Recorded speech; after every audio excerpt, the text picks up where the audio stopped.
This is home for me. We have something that I don't think many people understand, and that's that respect and that uniqueness of what hunting means to families here. Some of my best memories are that, hunting and fishing for sure. And I think if you were to talk to anybody my age, that's probably going to be one of their favorite recollections because it has been passed on. There's more hunters today than there ever were, and there's limited hunting opportunities, more development, less resources for elk, less habitat, and less places to hunt these elk.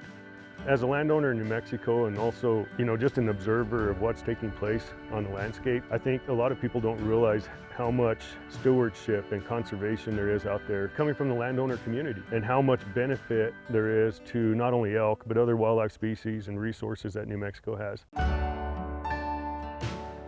EPLUS is the elk private land use system. It is the New Mexico Department of Game and Fish's program which helps them to manage elk populations on private land. And since approximately 50% of the habitat is on private land, this is a great partnership between the private landowners and the Department of Game and Fish.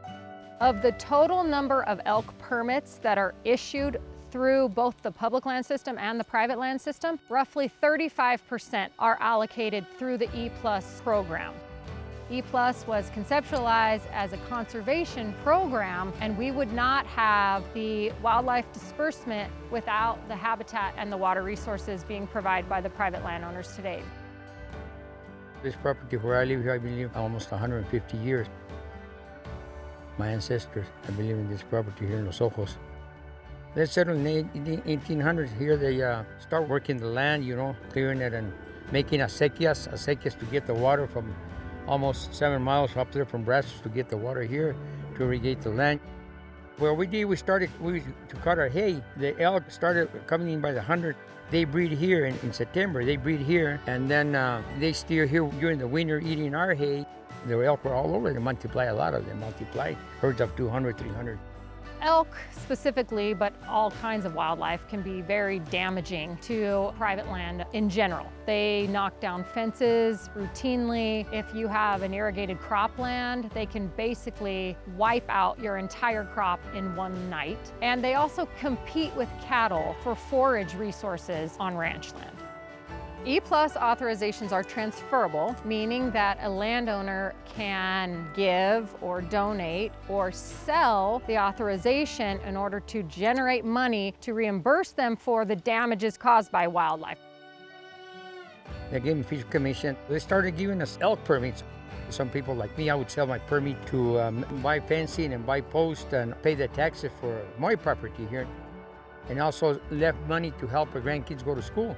Every time we sell an elk, we would help them. If they get rid of the EPLUS here, really the small landowners are the ones that are going to get hurt. About 300 families here in this area, the northern part of New Mexico, is going to affect everybody.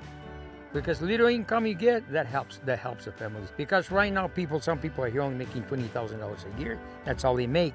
But anything they can get from their hay and harvesting an elk or selling an elk permit, it has helped a lot. The estimated economic contribution of the EPLUS segment of the hunting industry is roughly $158 million.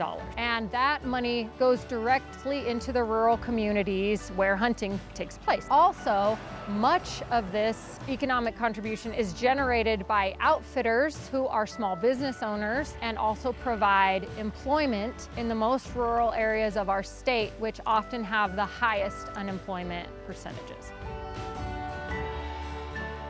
I'm born and raised here in Chama, lived here most of my life. This business that we're sitting in right now, Eddie Chevron, has been in my family for 70 years.